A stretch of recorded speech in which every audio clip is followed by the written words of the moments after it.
روک لیتی ہے آپ کی نسبت تیر جتنے بھی ہم پہ چلتے ہیں، روک لیتی ہے آپ کی نسبت تیر جتنے بھی ہم پہ چلتے ہیں، یہ کرم ہے حضور کا ہم پر، آنے والے عذاب ٹلتے ہیں، یہ کرم ہے حضور کا ہم پر، آنے والے عذاب ٹلتے ہیں۔ اب کوئی کیا ہمیں گرائے گا، ہر سہارا گلے لگائے گا، اب کوئی کیا ہمیں گرائے گا،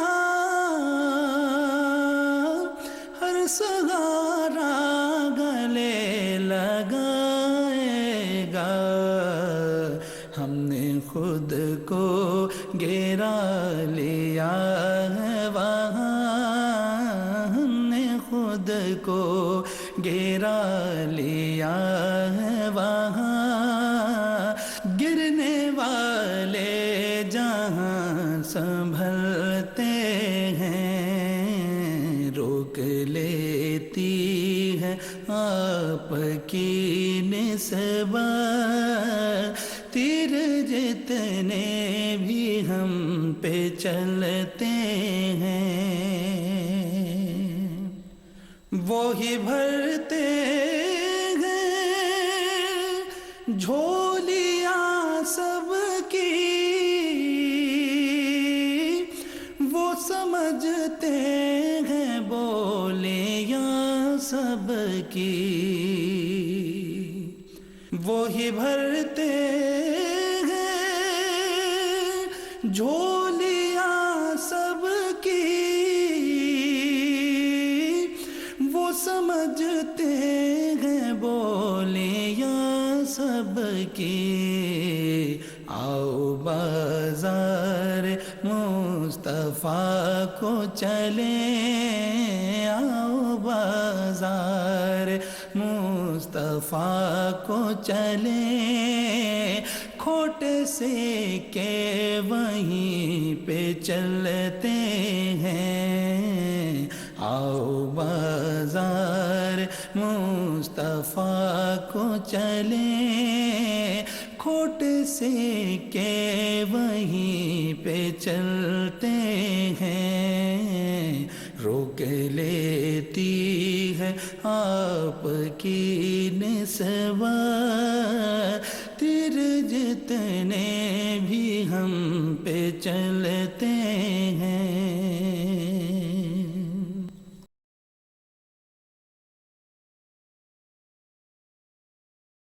اللہ کا کلام پڑھایا رسول نے، اصحاب باصفا کو لکھایا رسول نے، اللہ کا کلام پڑھایا رسول نے، اصحاب باصفا کو لکھایا رسول نے، قرآن کے حرف حرف کی تقسیم ہو گئی، تمثیل ہر عمل کو بنایا رسول نے۔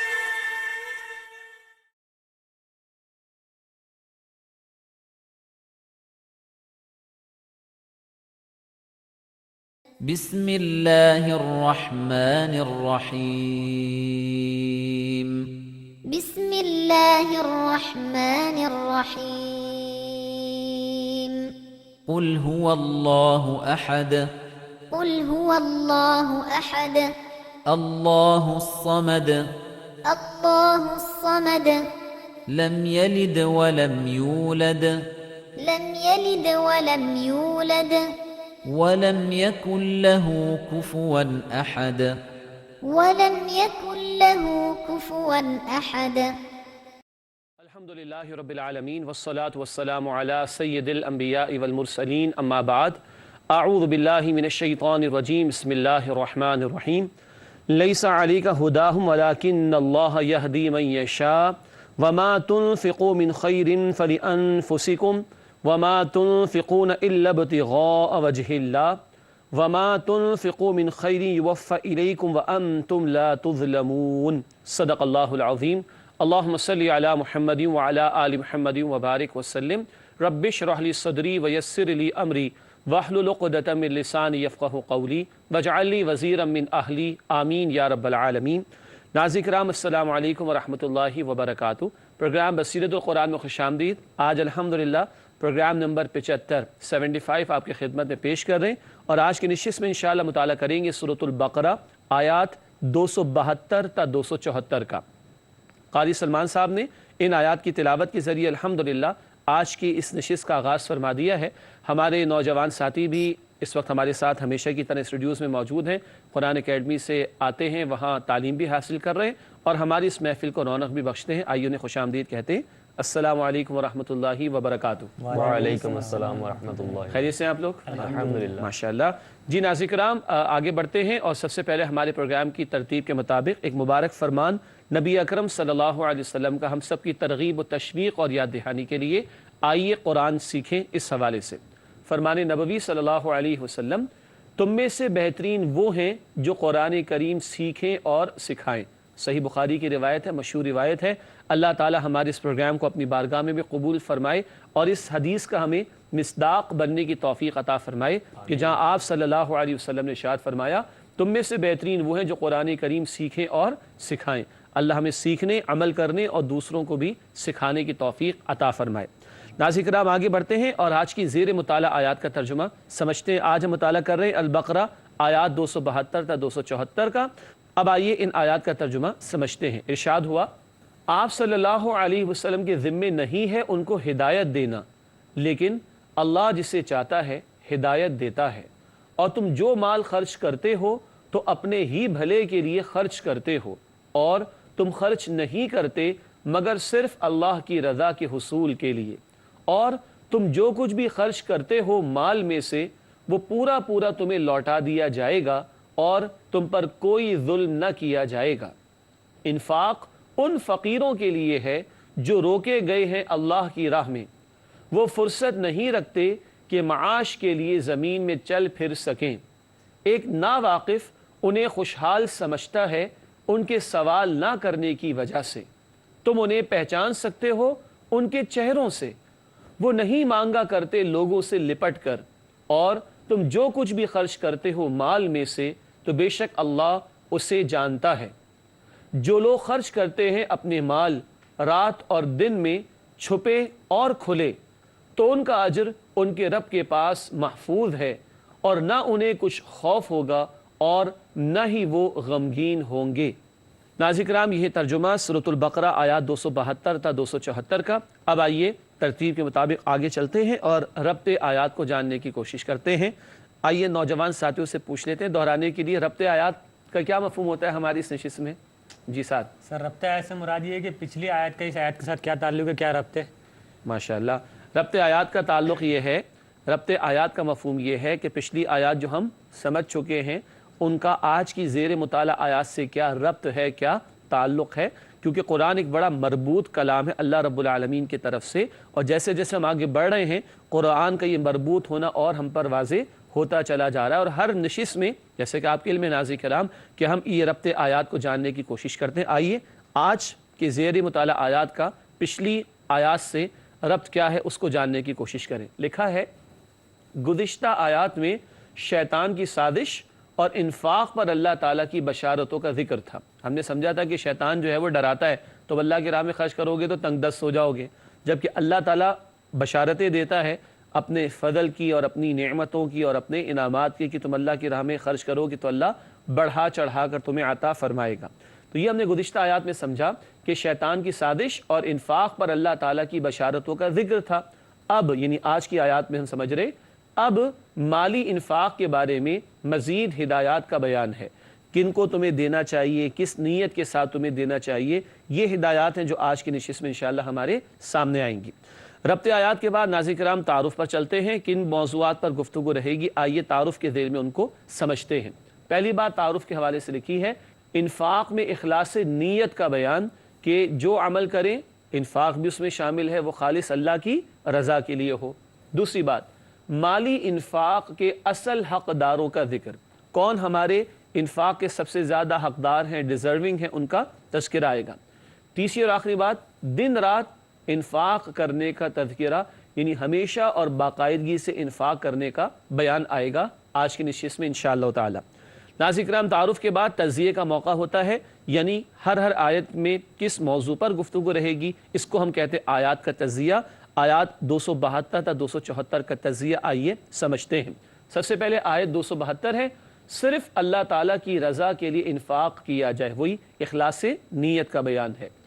آیت نمبر 273 مالی انفاق کے سب سے بڑے حقداروں کا ذکر، تفصیل آگے آئے گی انشاءاللہ۔ اور آخری آیت آج ہم سمجھیں گے آیت 274 دن رات راہ الہی میں انفاق کرنے کا بیان، ہمیشہ انفاق کرنے کی تلقین ہے، یہ آیت نمبر 274 میں تذکرہ آئے گا۔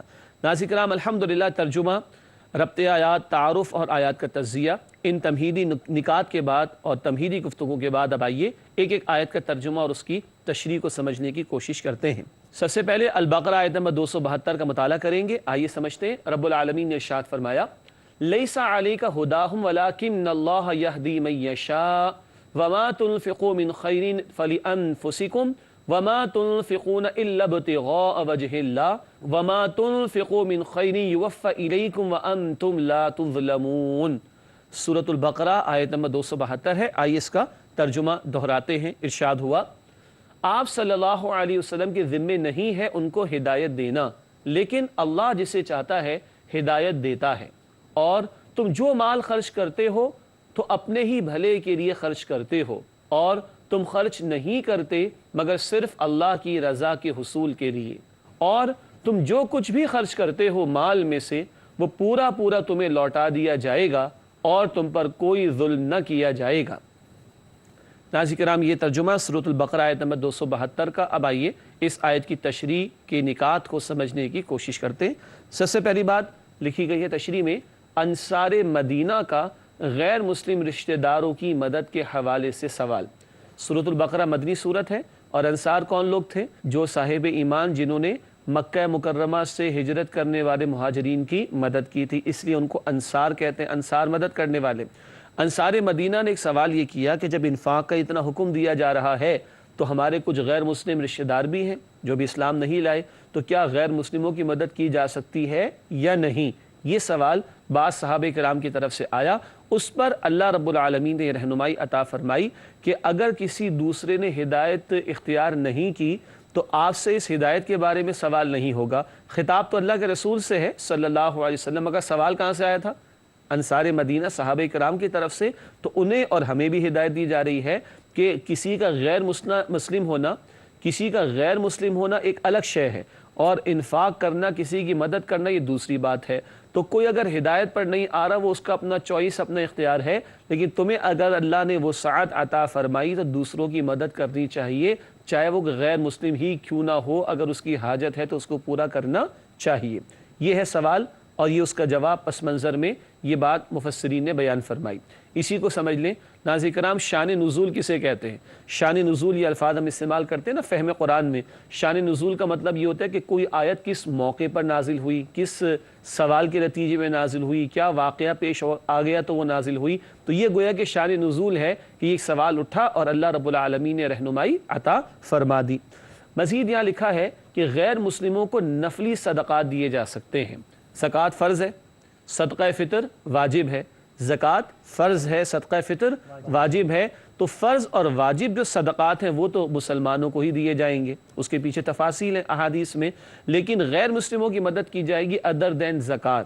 ٹھیک ہے، زکوٰۃ فرض ہے، نہیں دی جائے گی۔ صدقات واجبہ جیسے صدقہ فطر واجب ہے وہ نہیں دیا جائے گا، نفلی صدقات انہیں دینا چاہیے۔ اور ناظرین کرام یہ بات بھی یاد رکھیے، ہم سمجھ چکے ہیں کہ زکوٰۃ کافی نہیں ہے۔ حدیث جامع ترمذی میں نبی اکرم صلی اللہ علیہ وسلم نے ارشاد فرمایا ان فی المال لحق سوى الزکاة، بے شک مال میں زکوٰۃ کے علاوہ بھی حصہ متعین اور مقرر ہے، تو غیر مسلموں کو نفلی صدقات دیے جا سکتے ہیں۔ آگے لکھا ہے محض کفر کی وجہ سے کسی کی حاجت کو پورا نہ کرنا جذبہ رحمت کے خلاف ہے، اور رسول پاک صلی اللہ علیہ وسلم تو رحمت للعالمین تھے، تو آپ کی رحمت کی خلاف ہوتا، چنانچہ آپ کو خطاب کر کے امت کو رہنمائی دی گئی کہ ہم کفار کی بھی مدد کر سکتے ہیں جو حاجت مند ہو، ضرورت مند ہو۔ ہاں قرآن یہ بیان کرتا ہے سورۃ الممتحنہ میں آیت نمبر 8 اور 9 میں، ایک وہ کفار ہیں جو مسلمانوں سے جنگ نہیں کرتے، مسلمانوں کے خلاف سازشیں نہیں کرتے، ان کے ساتھ حسن سلوک کیا جا سکتا ہے، حسن سلوک۔ لیکن ایک وہ کفار ہیں جو مسلمانوں سے جنگ کرتے ہوں اور مسلمانوں کے خلاف سازشیں کرتے ہوں، ان کے ساتھ حسن سلوک کا معاملہ نہیں ہوگا۔ یہ لائن قرآن نے خود ڈرا کی ہے، سورۃ الممتحنہ 28واں پارہ، اس کی آیت نمبر 8 اور 9 میں اس کی تفسیر قرآن نے بیان فرمائی ہے۔ آگے دیکھ لیتے ہیں ایک اور اہم بات، انفاق کرتے ہوئے صرف رضائے الہی کو پیش نظر رکھنا چاہیے۔ بار بار ذکر آیا تم جو خرچ کرو کس کے لیے خرچ کرو، اللہ کی رضا کے لیے۔ بار بار یہ بات آ چکی، آج تیسری مرتبہ یہ بات آ رہی ہے، دکھانے کے لیے نہیں، فوٹو سیشن کے لیے نہیں، تالیاں بجوانے کے لیے نہیں، کلیپنگ کروانے کے لیے نہیں، بلکہ انفاق کیا جائے فقط اللہ کی رضا کے لیے۔ اللہ تعالی ہم سب کو ہمارے اعمال میں اخلاص عطا فرمائے، آمین، اور اللہ تعالی ہم سب کو دکھاوے سے اور ریاکاری کے عمل سے محفوظ فرمائے، آمین۔ ناظرین کرام آگے چلتے ہیں اور اب سورۃ البقرہ آیت نمبر 273 کے مطالعے کا آغاز کرتے ہیں۔ رب العالمین نے ارشاد فرمایا سورۃ البقرہ آیت نمبر 273 میں للفقراء الذين احصروا في سبيل الله لا يستطيعون ضربا في الارض يحسبهم الجاهل اغنياء من التعفف تعرفهم بسيماهم لا يسألون الناس الحافا وما تنفقوا من خير فإن الله به عليم۔ سورۃ البقرہ آیت نمبر 273 ہے، 273۔ آئیے اس کا ترجمہ سمجھتے ہیں۔ انفاق ان فقیروں کے لیے ہے جو روکے گئے ہیں اللہ کی راہ میں، وہ فرصت نہیں رکھتے کہ معاش کے لیے زمین میں چل پھر سکیں۔ ایک ناواقف انہیں خوشحال سمجھتا ہے ان کے سوال نہ کرنے کی وجہ سے، تم انہیں پہچان سکتے ہو ان کے چہروں سے، وہ نہیں مانگا کرتے لوگوں سے لپٹ کر، اور تم جو کچھ بھی خرچ کرتے ہو مال میں سے تو بے شک اللہ اسے جانتا ہے۔ ناظرین کرام یہ ہے سورۃ البقرہ آیت نمبر 273 جس کا ہم مطالعہ کر رہے ہیں، اور بڑی اہم بات آ رہی ہے۔ آئیے اس کی تشریح کی طرف چلتے ہیں۔ تشریح میں پہلا نقطہ لکھا ہے انفاق کے اصل حقداروں کا بیان۔ یہ بہت اہم بات ہے۔ عرض کیا گیا تھا کہ سورۃ البقرہ کے دو رکوع نمبر 36 اور رکوع نمبر 37 جو اپنے اختتام پر ہے، رکوع نمبر 36 اور رکوع نمبر 37 سورۃ البقرہ کا، یہ دو رکوع جو ہیں وہ کلائمیکس ہے انفاق کے موضوع پر قرآن حکیم میں۔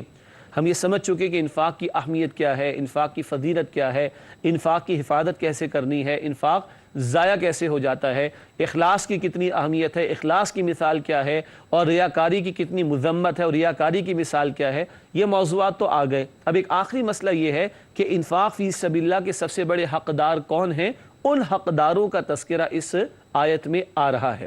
ایک بات نوٹ کر لیجئے گا، فقیروں کا لفظ آیا تھا اس آیت میں ترجمے میں، تو فقیر کا مطلب وہ پیشہ ور بھکاری نہیں ہے، بلکہ مراد ہے تنگ دست لوگ جن کی مالی حیثیت اچھی نہیں ہے، جو مالی اعتبار سے کمزور ہیں، ان کو یہاں لفظ فقیر سے تعبیر کیا گیا ہے۔ بات واضح ہو رہی؟ تو اب ہم سمجھ رہے ہیں کیا انفاق کے اصل حقداروں کا بیان۔ کون یہ لوگ ہیں؟ یہ لوگ کون ہیں ان کا تذکرہ ہے اس آیت میں۔ لکھا ہے آگے، یہ وہ لوگ ہیں جنہوں نے اپنی زندگیاں خدمت دین کے لیے وقف کر دی ہوں، مکمل طور پر اپنے آپ کو اللہ کی کتاب، اللہ کے دین کی خدمت کے لیے مقرر کر دیا ہو، وقف کر دیا ہو۔ یہ دین کا سیکھنا سکھانا، دین کا پڑھنا پڑھانا بھی ہوگا، یہ اسی اعتبار سے اللہ کے دین کی سربلندی کے لیے محنت کرنا ہوگا، دعوت و تبلیغ کا کام بھی ہوگا، جہاد فی سبیل اللہ، قتال فی سبیل اللہ کا مرحلہ بھی آ سکتا ہے۔ یہ سارے جو گوشے دین کی خدمت کے ہیں، اگر ان میں کسی نے اپنے آپ کو مکمل طور پر لگا دیا ہے اور وقف کر دیا ہے، تو یہ وہ لوگ ہیں جن کو ہم کہیں گے کہ جنہوں نے اپنی زندگیاں خدمت دین کے لیے وقف کر دی ہیں۔ نوٹ کیجئے گا ناظرین کرام، بہت اہم نکتہ ہے، دین کی خدمت کرنا تو سارے مسلمانوں کی ذمہ داری، لیکن سارے کے سارے مسلمان کل وقتی طور پر دین کے ان امور میں اگر لگ جائیں گے تو بہرحال معاش کا معاملہ، گھر گھر ہستی کے کام کاج، صنعتوں کا معاملہ، زراعت کا معاملہ، یہ اس کی ذمہ داری کون لے گا؟ تو بہرحال اکثریت تو وہ ہوگی جو رزق حلال کمانے کے لیے معاش کی جد و جہد کرے گی، زراعت کا معاملہ، صنعت و حرفت کا معاملہ، مگر کچھ لوگ یقیناً وہ ہوں گے جو مکمل طور پر اپنے آپ کو دین کی خدمت کے لیے وقف کر دیں گے۔ ایسے وقف کرنے والوں کو اصل حقدار کہا جا رہا ہے انفاق کا، اور کیونکہ یہ پوری امت کے لیے فریضے کو ادا کر رہے ہیں تو امت کی پھر ذمہ داری بنتی ہے کہ ایسے خدمت دین کے لیے وقف کرنے والوں کی وہ سپورٹ کرے اور ان کی وہ معاونت کرے اور ان کی وہ دیکھ بھال کرے۔ یہ ناظرین کرام جو یہاں ذکر آ رہا ہے کہ انفاق فی سبیل اللہ کے سب سے بڑے حقدار کون ہیں، انشاءاللہ یہ گفتگو جاری رہے گی، اس میں مزید کچھ نکات ہیں، تاہم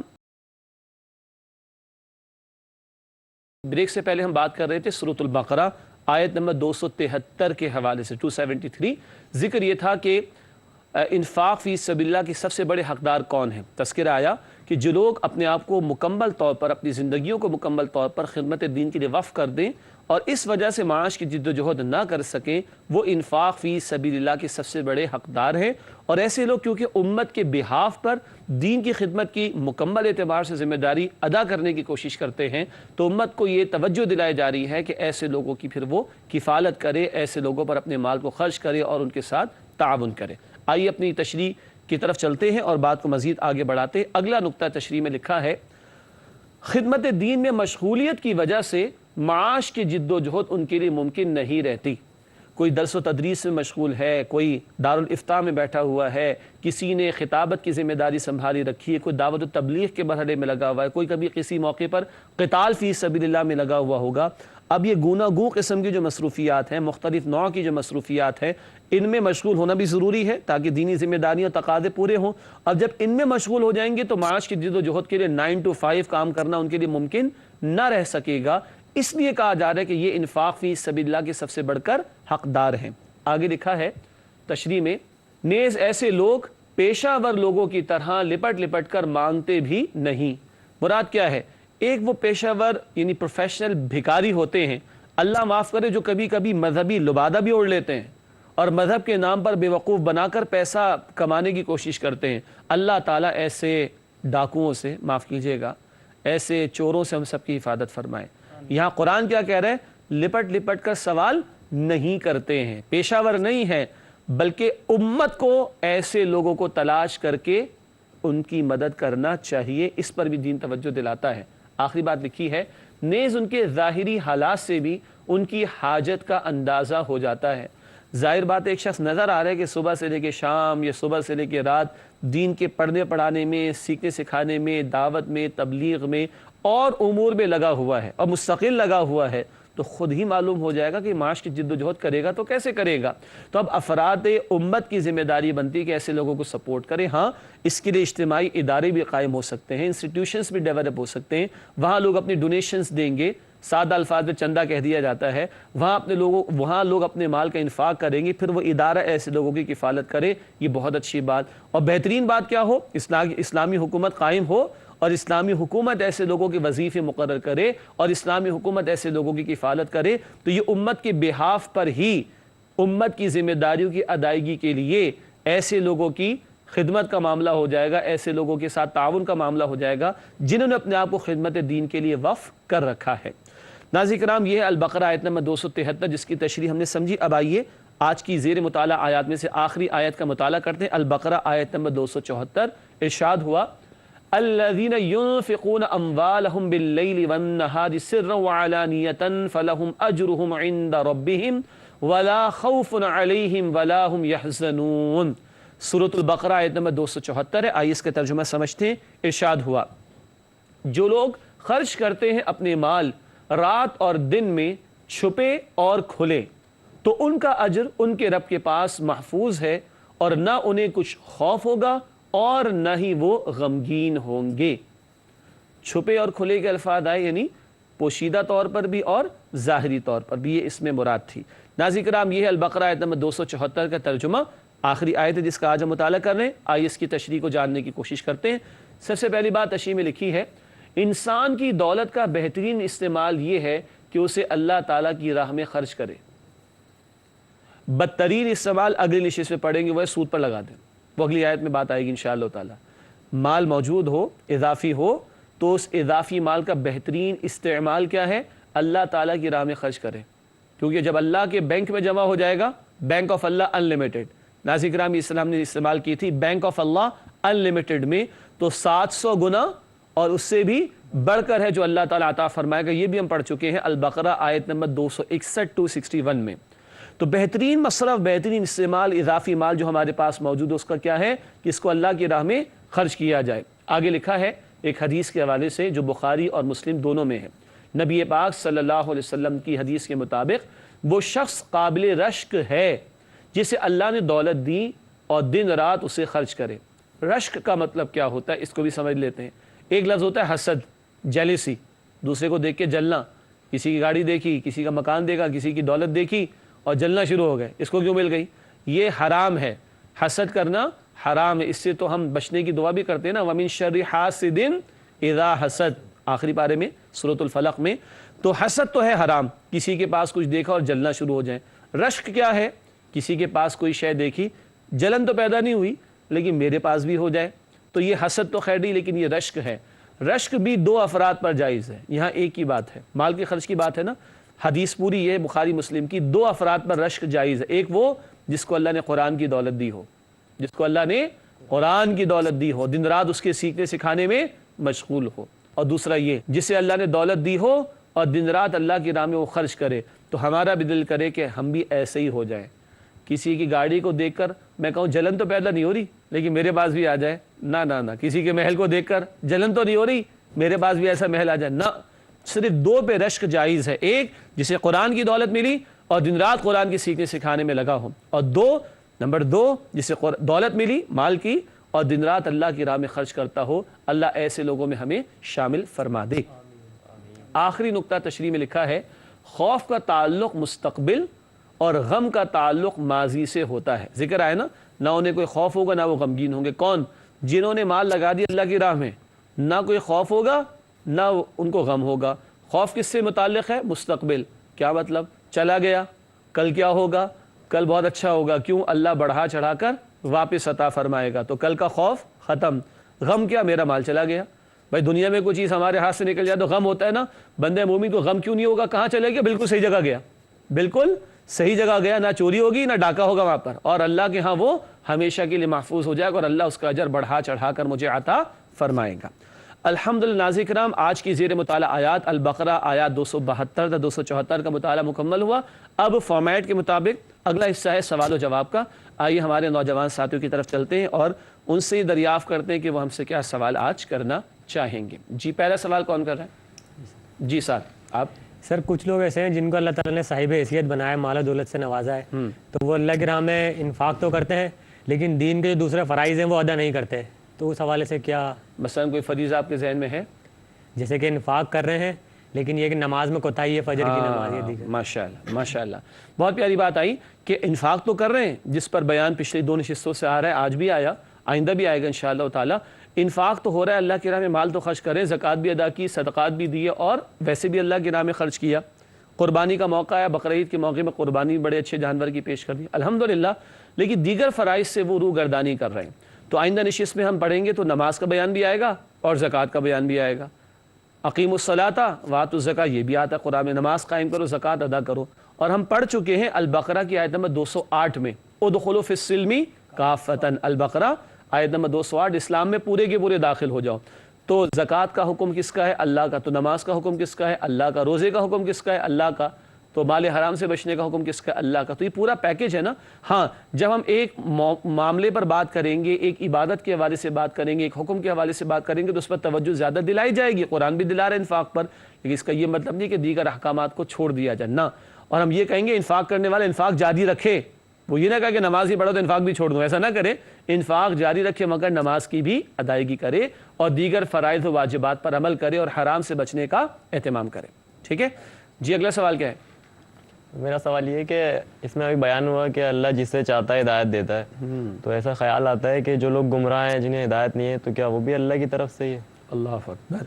یہ بڑا اہم سوال ہے جو کہ بہت مشہور ہے اور کچھ لوگوں کا یہ خیال ہوتا ہے اور یہ سوال کبھی کبھی پریشان بھی کرتا ہے. اللہ جس سے چاہتا ہے ہدایت دیتا ہے، تو جو گناہ کر رہے ہیں تو کیا اللہ چاہ رہے ہیں کہ وہ گناہ کریں؟ نہیں، ایسا نہیں ہے.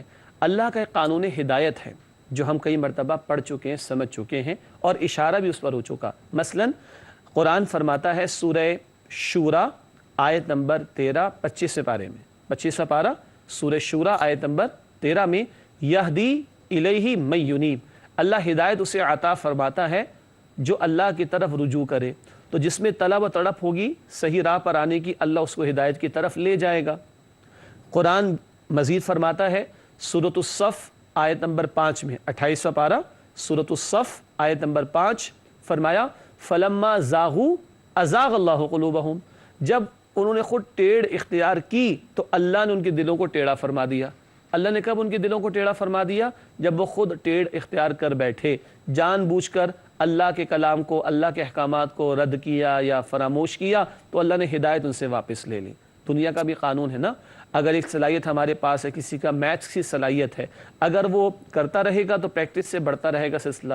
اگر میتھس کے سمس وغیرہ کرنے کو چھوڑ دے تو پھر وہ اس کا میتھس کی صلاحیت والا معاملہ ختم ہو جائے گا۔ اللہ نے بندے کو ہدایت قبول کرنے کی صلاحیت دی ہے، تڑپ و طلب ہوگی تو ہدایت ملے گی، اور جان بوجھ کر اگر وہ دنیا کی محبت میں ڈوبے، جان بوجھ کر حق کو رد کرے تو اللہ یہ صلاحیت واپس لے لے گا۔ تو بندے کو اختیار دیا۔ آخری آیت عرض کر رہا ہوں، سورہ دہر کے شروع میں آتا ہے اما شاکرا و اما کفورا، اللہ فرماتا ہے ہدایت کا راستہ تو ہم نے واضح کر دیا، اب چاہے بندہ شکر گزار بنے، چاہے بندہ ناشکری کرے، یہ چوائس بندے کے پاس، جس طرف جانا چاہے گا اسی طرف کے راستے کو اللہ تعالیٰ اس کے لیے آسان فرما دیں گے۔ بات واضح؟ الحمدللہ۔ جی آپ کے پاس کیا سوال ہے؟ میرا سوال یہ ہے کہ آپ نے کہ درس میں جو آیا تھا تم ان کے چہروں کو پہچان سکتے ہو، تو ان کے چہروں کو پہچان سکتے ہیں، کیا مراد ہے یہاں پہ، کس سے؟ اچھا، چہروں کو پہچاننے سے مراد یعنی جو ذکر آیا تھا کہ انفاق فی سبیل اللہ کے سب سے بڑے حقدار کون ہیں؟ جنہوں نے اپنے آپ کو خدمت دین کے لیے وقف کر دیا۔ تو قرآن میں ذکر آیا کہ تم ان کے چہروں سے ان کو پہچان لوگے۔ بعض مرتبہ ایسا ہوتا تھا، ابو ہریرہ رضی اللہ تعالیٰ عنہ کتنے بڑے مشہور صحابی ہیں، سب سے زیادہ احادیث، 5000 سے زیادہ احادیث ابو ہریرہ رضی اللہ تعالیٰ عنہ نے نبی پاک صلی اللہ علیہ وسلم کی روایت فرما کر امت کو منتقل فرمائی۔ ابو ہریرہ اصحاب صفہ میں سے بھی تھے، اور کئی مرتبہ ان کو فاقے کی وجہ سے بے ہوشی طاری ہو جاتی، تو لوگ سمجھتے مرگی کا دورہ پڑ گیا، تو بتایا جاتا ہے یہ مرگی کا دورہ نہیں پڑا بلکہ بھوک کی وجہ سے وہ بے ہوش ہو گئے ہیں، کیونکہ ساری زندگی انہوں نے کس لیے لگا دی؟ رسول پاک علیہ السلام کی احادیث کو جمع کرنے کے لیے۔ رات کے 3 حصے کیے تھے انہوں نے، ایک حصہ آرام کے لیے، ایک حصہ تہجد کے لیے، اللہ سے راز و نیاز کی باتیں کرنے کے لیے، اور ایک حصہ رسول اللہ علیہ السلام کی احادیث کو دہرانے کے لیے۔ یوں امت تک یہ احادیث روایات منتقل ہوئی ہیں۔ ایسے بہت سارے صحابہ کرام تھے کہ جو معاش کی جد و جہد اگر نہ کر پاتے تو بھوک کے مارے کبھی غشی طاری ہو جاتی، لوگ سمجھتے ہیں کہ مرگی کا دورہ پڑ گیا۔ آج کے اعتبار سے کیا ہوگا؟ جیسے کہ میں نے عرض کیا تھا کہ جو مستقل پردے پڑھانے، سیکھنے، سکھانے، دین کی دعوت، دین کی تبلیغ، ان امور میں لگ جائے گا والنٹیئر بیسس پر، پیشہ ور نہیں ہے وہ، رضاکارانہ طور پر، تو خود یہ احساس ہمیں ہوگا کہ بھائی جب دن بھر یہ اس کام میں لگا ہوا ہے تو یہ کمائے گا کہاں سے؟ تو امت کی ذمہ داری اگر کچھ افراد ادا کر رہے ہیں تو امت کی ذمہ داری بنتی ہے کہ وہ ان کو سپورٹ کرے، اور پھر ان کے چہروں سے پتہ کیا چلے گا؟ خودداری ہوگی، دنیا پرست آدمی ہوگا وہ تو ہاتھ سب کے سامنے پھیلا دے گا، اور جس میں خودداری ہوگی وہ اپنی اندر کی بات بھی کبھی ظاہر نہیں کرے گا۔ تو تلاش کرنا پڑے گا، اور تلاش کریں گے تو کسی کے چہرے سے اس کے اندر کی کیفیت عیاں ہو جائے گی، جیسے صحابہ کرام تو بھوک کے مارے غشی کی وجہ سے بے ہوش تک ہو جایا کرتے تھے۔ سمجھ آ رہی؟ الحمدللہ۔ جی ناظرین کرام، اللہ ہم سب کو مزید سمجھ عطا فرمائے، جیسے ان سوالات کے جوابات کی ہمارے سامنے ابھی سمجھ کی بات آئی۔ پروگرام کا آخری حصہ ہے، چلتے ہیں آخری چند مختصر سیگمنٹس کی طرف۔ سب سے پہلے قرآنی معلومات کا سیگمنٹ، کچھ آیات کا میں تسلسل سے بیان آپ کے سامنے رکھ رہا ہوں، جب وہ بیان مکمل ہوگا مزید ایک آیت کے بعد تو پھر اس کا ریکیپ لے لیں گے کہ چند نشستوں میں ہم نے ترتیب سے کن آیات کو سمجھنے کی کوشش کی تھی۔ نوٹ کیجئے گا، آج کی قرآنی معلومات میں جس آیت کا ذکر ہے سورۃ الاحزاب آیت نمبر 33 میں 33، سورۃ الاحزاب آیت نمبر 33 میں عورتوں کا اصل ٹھکانہ ان کا گھر قرار دیا گیا ہے۔ یہ ہے قرآن کا بیان۔ آج جو عورت کو جس طرح بالکل آزاد کر دیا گیا ہے، یہ اسلامی مزاج سے دوری کی بات ہے۔ ضرورت کے خاطر خاتون گھر سے باہر نکل سکتی ہے، مگر پردے اور حجاب کے احکامات کا لحاظ رکھ کر، اور گھر گھر ہستی کے کام کاج کرنا، اس پر خاتون خانہ کو جنت کی بشارت بھی دی گئی ہے۔ تو اصل ٹھکانہ عورت کا وہ اس کا گھر قرار دیا قرآن نے۔ باقی تفسیر آپ تفاسیر کے اندر پڑھیے تو مزید تفصیلات آپ کو انشاءاللہ میسر آئیں گی۔ قرآنی معلومات کے بعد ہمارا مختصر سیگمنٹ ہوتا ہے حاصل مطالعہ، ایک راؤنڈ اپ ہے، کن باتوں کو آج ہم نے سمجھا، آئیے ان کو مختصراً دہرا لیتے ہیں۔ سب سے پہلی بات، غیر مسلموں کی مالی مدد کی تلقین کی گئی ہے، چنانچہ ہم نے یہ سمجھا کہ یہ تو رحمت کا تقاضا ہے کہ ان کی بھی مدد کی جائے. ہاں غیر مسلموں کو نفلی صدقات دیے جائیں گے, فرائض اور واجبات والے صدقات ان کو نہیں بلکہ صرف مسلمانوں کو دیے جائیں گے. دوسری بات, انفاق کے اصل حقدار وہ ہیں جنہوں نے اپنے آپ کو خدمت دین کے لیے وقف کر دیا ہو. اس پر خاصی تفصیل سے بات ہوئی, سوالات بھی آ گئے ماشاءاللہ. اور تیسری اور آخری بات, قابل رشک وہ لوگ ہیں جو دن رات اللہ تعالیٰ کی راہ میں خرچ کرتے ہیں. ایک تو یہ لوگ ہیں. دوسرے کون لوگ قابل رشک ہیں؟ ہم نے سمجھا تھا حدیث کی روشنی میں, جو قرآن کے سیکھنے سکھانے میں دن رات مشغول ہوں. اللہ تعالیٰ ہمیں ایسے ہی لوگوں میں شامل فرمائے. حاصل مطالعہ کے بعد ناظرین کرام چلتے ہیں جائزہ لینے کی طرف. یہ کریٹیکل ہمارا سیگمنٹ ہوتا ہے جس میں ہم اپنے اندر جھانکنے کی اور کچھ تلاش کرنے کی کوشش کرتے ہیں, میں بھی اور آپ بھی. آئیے جائزہ لیں. پہلا سوال, کیا ہم اللہ کے دین کی سربلندی کے لیے مال خرچ کرتے ہیں؟ لوگ کہتے ہیں کچھ بچے گا تو لگائیں گے. یہ کیپ دا چینج والی پالیسی دین کے لیے, استغفر اللہ. کسی ریسٹورنٹ پہ جاتے ہیں, 980 روپے کا بل بنتا ہے, ویٹر سے کہتے ہیں کیپ دا چینج, رکھ لو رکھ لو. کیا 20 روپے بچے رکھ لو. 950 کا بل بنا, رکھ لو 50 روپے رکھ لو. اور اگر 1000 کا بل بنے تو کچھ نہیں دیتے. کچھ بچے گا تو ویٹر کو دیتے ہیں. کیا دین کے لیے کچھ ایسا معاملہ ہے؟ ساری دنیا جہاں کے خرچے ہو جائیں گے, سارا موبائل کا بل, انٹرنیٹ کا بل, اور بوتیک اور کپڑے اور ویکیشن پلان, بچوں کی فیس, کراکری اور گروسری اور یہ اور وہ, اگر کچھ بچے گا تو اللہ کے دین کے لیے, یہ بچا کو جائے تو دین کے لیے نہیں لگانا چاہیے, بہترین لگانا چاہیے. چوتھے پارے کا آغاز سورہ آل عمران, سورہ آل عمران آیت نمبر 92, لن تنالوا البر حتى تنفقوا مما تحبون. تمہاری نیکی کامل نہیں ہو سکتی جب تک کہ محبوب ترین شے اللہ کی راہ میں خرچ نہ کر دو. اللہ ہمیں بہترین اور مستقل خرچ کرنے کی توفیق عطا فرمائے. دوسرا سوال, کیا ہم خدمت دین میں مشغول لوگوں کے ساتھ تعاون کرتے ہیں؟ ہمیں اسٹڈیز بھی کرنی ہے, ینگسٹرز کی بات کر رہا ہوں, ہمیں جاب بھی کرنی ہے, ہمیں بزنس بھی کرنا ہے. کیجئے, حلال طریقے پر کیجئے, ثواب ملے گا. مگر دین کی تعلیم, دین کی نشر و اشاعت, دین کی دعوت, دین کی تبلیغ, دین کی سربلندی کی جد و جہد اینڈ سو آن, یہ بھی تو امت کے فرائض میں شامل ہے. اب اگر کچھ لوگ مستقل مزاجی سے یہ کام کر رہے ہیں تو ہماری رسپانسبلٹی, ہماری ذمہ داری بنتی ہے کہ ہم ان کو سپورٹ کرنے کی کوشش کریں. اللہ ہمیں اس کی توفیق عطا فرمائے. آخری 2 باتیں پروگرام میں شامل کرتے ہیں. سب سے پہلے گزشتہ سوال کا جواب, یہ سیکنڈ لاسٹ بات ہوتی ہے. گزشتہ سوال ہم نے آپ کے سامنے رکھا تھا, جس نے رسول صلی اللہ علیہ وسلم کی اطاعت کی اس نے اللہ تعالیٰ کی اطاعت کی. یہ بات کس آیت میں بیان کی گئی؟ ہنٹ آپ کو دی گئی تھی سورہ نساء. سورہ نساء کی آیت نمبر 80 ہے, من یطع الرسول فقد اطاع اللہ. جس نے رسول صلی اللہ علیہ وسلم کی اطاعت کی اسی نے اللہ سبحانہ و تعالیٰ کی اطاعت کی.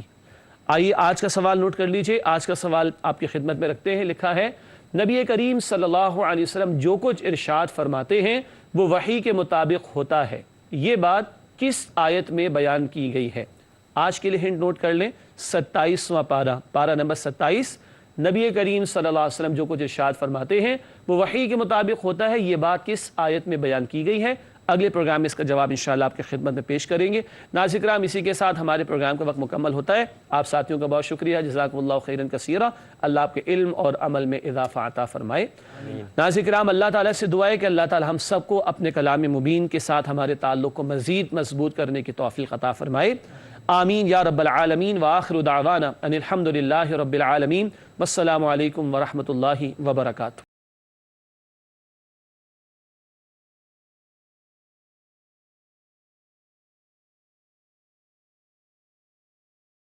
يا حبيبي يا محمد يا نبي سلام عليك يا رسول سلام عليك يا حبيب سلام عليك صلوات الله عليك يا نبي سلام عليك يا رسول سلام عليك يا حبيب سلام عليك صلوات الله عليك يا نبي سلام عليك يا رسول سلام عليك يا حبيب سلام